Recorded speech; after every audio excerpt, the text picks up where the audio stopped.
चंदूची पत्रिका नीट अभ्यासल्यानंतर काही प्रश्न पडले म्हणून तुला लगेच फोन केला। आजोबा, कसले प्रश्न? कुठल्याही विषयावर घाबरून जाणं सोडून दे राधा। घाबरण्यासारखं काहीही नाहीये। उलट चंदूच्या पत्रिकेत पैसा भरपूर आहे असं स्पष्टपणे दिसतंय। कसं आहे ना राधा, प्रत्येक गोष्टीची वेळ यावी लागते। वेळेच्या आधी आणि प्रारब्धात लिहिलेलं असलेल्यापेक्षा जास्त माणसाला कधीच काही मिळत नाही। चंदूची वेळ अजून यायची असेल। माहित नाही कधी येणार आहे ही वेळ। काही जणांची ग्रहस्थितीच अशी असते की त्यांचा भाग्योदय मायदेशात नसून परदेशात असतो। चंदूच्या पत्रिकेतही मला तसंच दिसतंय। त्याला कधी परदेश गमनाची संधी आली होती का? परदेश गमन? नाही हो, मला तरी काही बोलल्याचं आठवत नाही ते। बोलला नसेल तर त्याला विचारून बघ। ही जर संधी त्याच्या आयुष्यात आली तर त्याच्या आयुष्याला कलाटणी मिळेल। तुझा लेक आलाय इथे, बोल त्याच्याशी। द्या। आई, आईचा फोन आहे। सांग तिला मी आजोबांना अजिबात त्रास देत नाहीये। आजोबा मला गोष्ट सांगणार आहे। हॅलो प्रथमेश।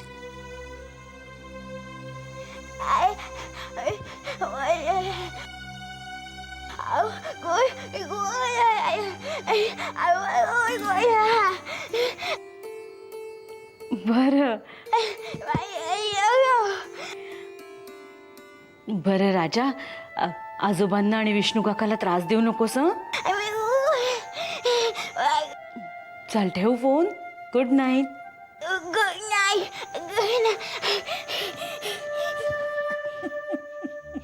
रमलाय हो, रमलाय। त्याची काळजी करू नकोस। नाही, अजिबात त्रास देत नाहीये मला। ठेवतो फोन। अच्छा। श्रीराम श्रीराम।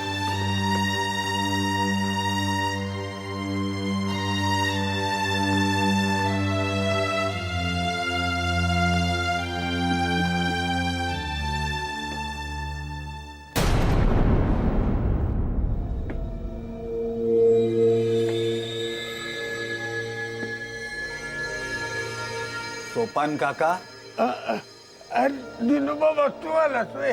ये बरं झालं। मीच येणार होतो तुझ्याकडे। मला तुझ्याशी बोलायचं। मला वाटलंच तुम्ही माझी आठवण काढत असणार। बरं झालं तुम्ही तिकडे नाही आलात ते। का असं का बोलतो? त्याचं काय आहे सोपान काका, तुम्ही तिथे येणार। जड पेपरवेटच्या खाली ठेवलेल्या पत्रिका वाऱ्यानं उडून तुमच्या हाताला लागणार।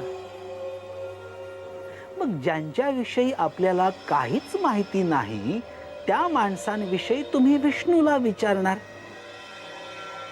आणि विष्णूने काहीच सांगितलं नाही की उगीचच विचार करत आपली शक्ती आणि बुद्धी वाया घालवणार। एवढं सगळं होण्यापेक्षा मीच इथे आलो। बोला। तू माझ्याशी खोटं बोलला। काय खोटं बोललो मी? ते चंदूचा पोरगा इथं आला तर मला सांगितलंस?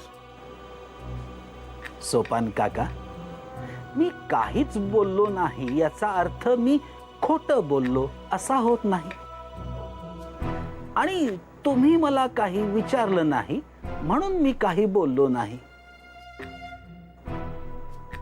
मी आता एवढंच सांगायला आलोय की पुढच्या काही दिवसात आपल्या वाड्याच्या पुढच्या भागाची डागडुजी सुरू होणार आहे। म्हणून काही दिवस मी मुंबईला जाणार आहे। तेव्हा तुम्ही पुढचे काही दिवस इथेच राहा. देत जशी आता तुमची इच्छा. पण ते तू मुंबईला जाणार ते इष्टेला बी घेऊन जाणार. जा घेऊन जा. कटाळला असेल बिचारा. नाही, तो इथेच राहणार आहे. तुम्ही असताना तो कशाला कंटाळेल? आणि तुमच्यावर लक्ष ठेवायला कुणीतरी हवंच. अरे माझ्यावर कसलं लक्ष ठेवतो? मला काय झाड भरले? मी चांगला ठणठणीत आहे. तरणपाठ. मला तुमची काळजी नाहीये सोपान काका.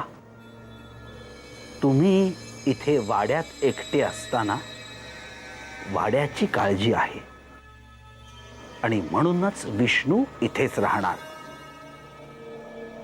येतो मी. हा पर दिनू बाबा,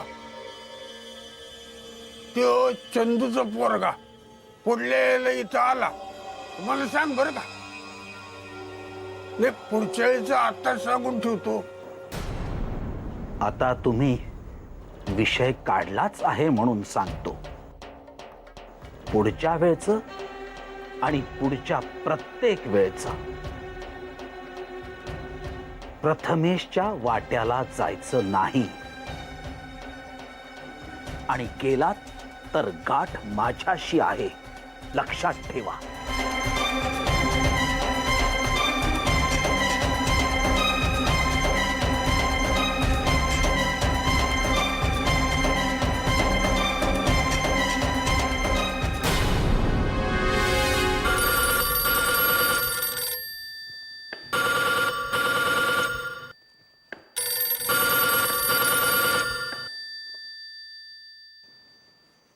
नमस्कार, दीनानाथ शास्त्री बोलतोय.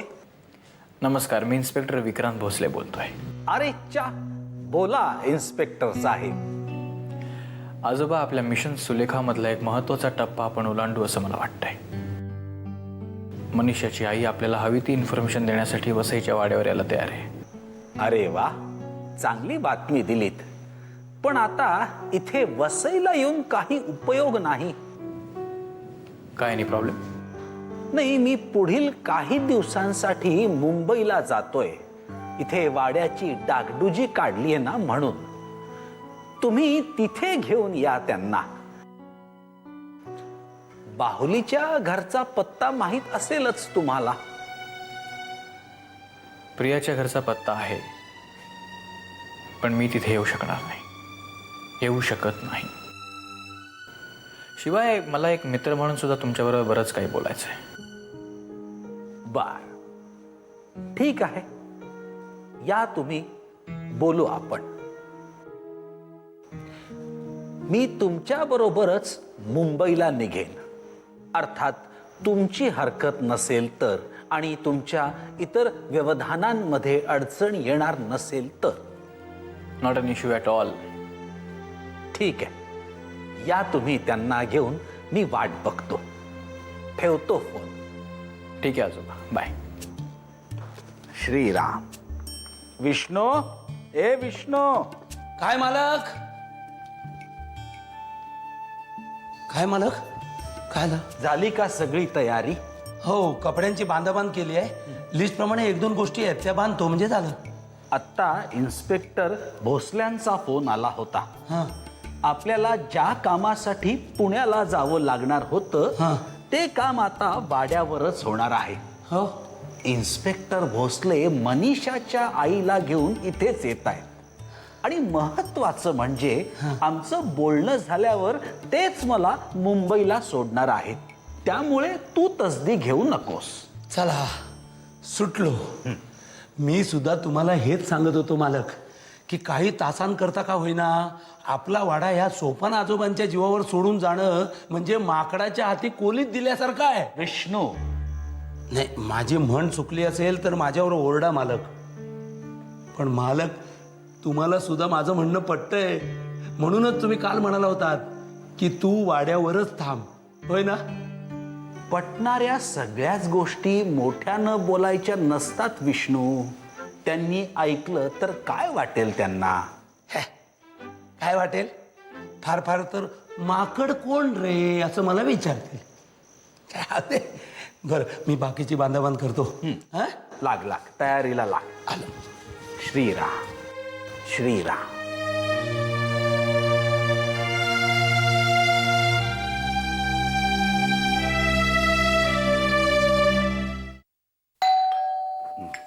थांबा मी बघते. बसू ना जरा फोन दे मला. बाबांचा फोन नाही आला सकाळपासून. निघालेत की नाही काही कळायला मार्ग नाही.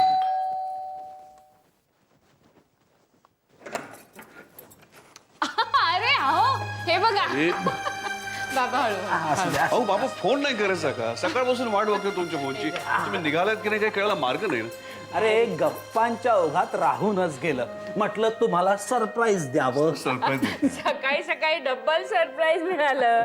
आजोबांना त्रास नाही ना दिला? जे ग प्रवासातही नाही आणि वाड्यावरही नाही. अगदी शहाण्या मुलासारखा वागला हो. हे छोटे शास्त्री एवढे गप्पिष्ट असतील असं वाटलं नव्हतं. काय गप्पा रंगल्या होत्या यांच्या. अगं म्हणजे विष्णूशी असणार. जेवढ्या गप्पा त्याने प्रथमेशशी मारायला तेवढ्या गप्पा त्याला राधाशी मारायला लागणार. म्हणजे काय बोलत होता अर्थ कळायला पाहिजे ना. बाबा बसा ना तुम्ही. आणि विष्णू अजून बाहेर सामान आहे का बाहेर? नाही विष्णू आलेलाच नाहीये. विष्णू आलाच नाहीये. नाही. अरे मग तुम्ही कोणाबरोबर आलात? आम्हाला एक नवीन मित्र मिळाला. अच्छा पुढे रे. हं? इन्स्पेक्टर विक्रांत भोसले. काही कामानिमित्त वाड्यावर आला होता. त्याच्याशी गप्पा मारण्याच्या नादात फोन करायचं राहून गेलं. मग त्यांनीच आम्हाला घरापर्यंत सोडलं. त्याला म्हटलं मी चहा घेण्याविषयी, पण नको म्हणाला. बॅग त्यांनी इथपर्यंत आणून दिली आणि तो गेला. विक्रांत भोसले इथे दरवाजापर्यंत आला होता. अहो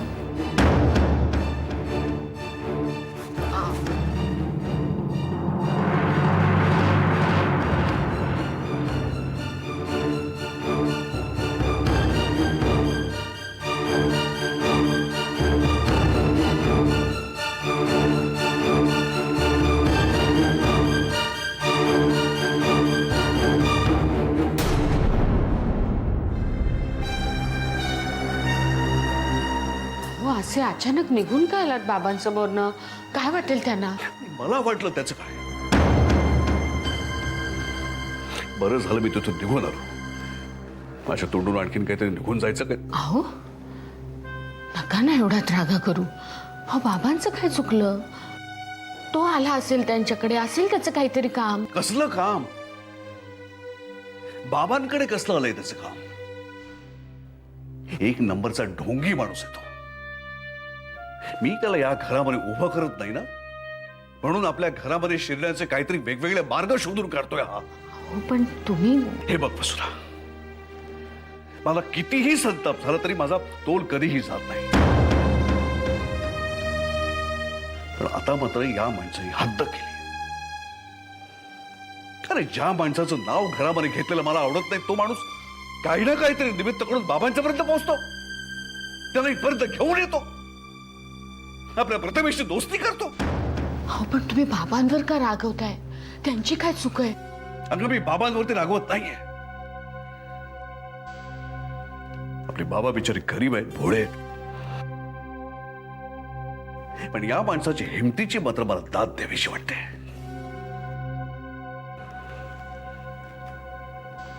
ठीक आहे, तो आज या घराच्या दरवाजापर्यंत आलाय ना. उद्या जर तो घरामध्ये घुसला तर मी वसुधा, मला माहिती नाही मी काय करेन त्याचं.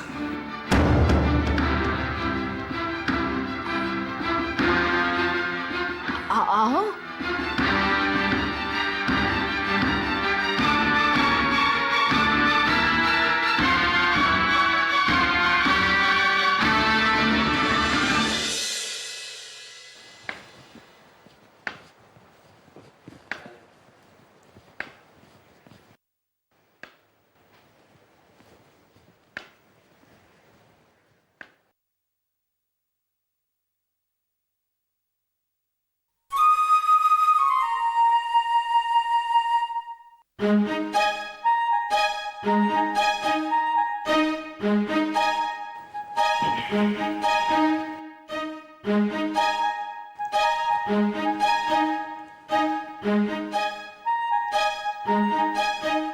अरे वा, आजोबा चित्रकलेचा क्लास सुरू आहे वाटतं.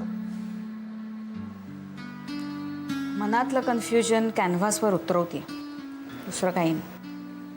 कन्फ्युजन कुठल्या बाबतीत आहे कन्फ्युजन? तेच तर कळत नाहीये ना आजोबा. अरे बापरे, कन्फ्युजन दिसतंय.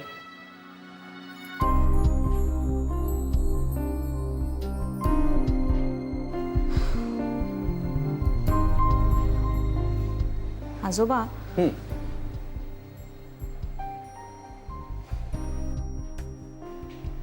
आजोबा, कधी कधी आपल्याला वाटतं की एखाद्या व्यक्तीबद्दल आपल्याला असं असं वाटलं पाहिजे,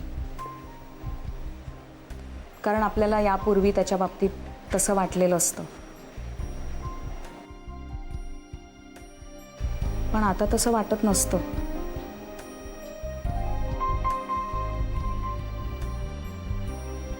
आणि त्याच वेळी दुसऱ्या एखाद्या व्यक्तीबद्दल आपल्याला काहीच वाटलेलं नसतं. आणि अचानक काहीतरी वाटायला लागतं. मग आपलं मन आपल्याला सांगतं हे चूक आहे, असं होता कामा नये. अशा वेळी काय करावं माणसाने? शांतपणे दही भात खाऊन झोपी जावं.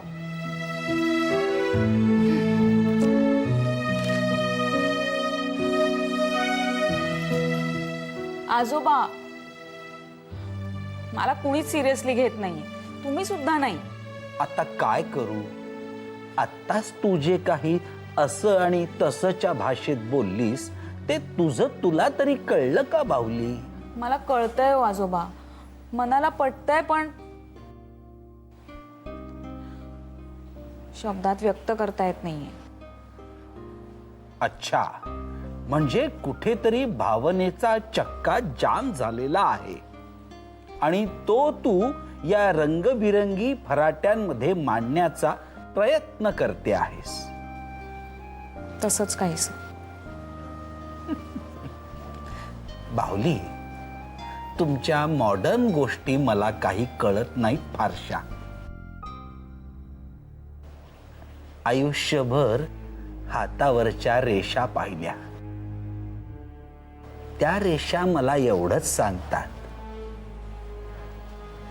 विक्रांत भोसले चांगला मुलगा आहे हे तुलाही कळलेलं आहे.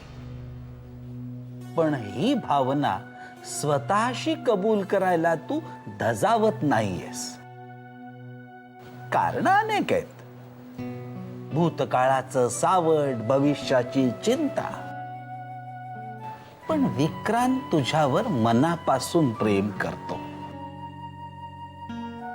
आमची पहिली भेट इथल्या देवळात झाली होती ना, तेव्हाच ही गोष्ट हेरली मी. बाकी बाहुली, तुझे त्याच्याबद्दल जे काही समज गैरसमज असतील ते तुझ्यापाशी, त्याबद्दल नाही बोलणार मी. पण त्याचं प्रेम खरं आहे की नाही अशी शंका जर तुझ्या मनात असेल तर ती ताबडतोब काढून टाक हो. 52 कशी सोनं आहे त्याचं प्रेम. चष्म्याचा नंबर वाढलाय पण काही गोष्टी अगदी लख्ख दिसतात हो.